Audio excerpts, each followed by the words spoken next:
సిస్టంలో ఉండి సిస్టంతో ఆడుకునే వాడితో మాత్రం పెట్టుకోవద్దు. సార్ వైరం ధనుష్ సార్.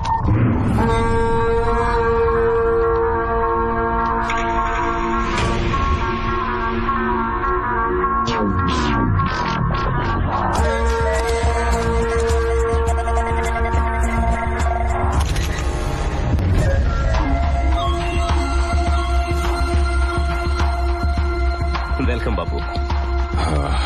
సెంట్రల్ నుంచి ఎవరు వచ్చారు? ప్రోటోకాల్ ప్రకారం నాన్నగారు వాళ్ళని కలవాల్సి వచ్చింది, అందుకే నేను వచ్చాను. పర్లేదు బాబు. పర్లేదా? పర్లేదంటే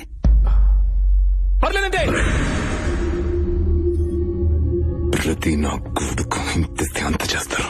కన్నా ఇక్కడ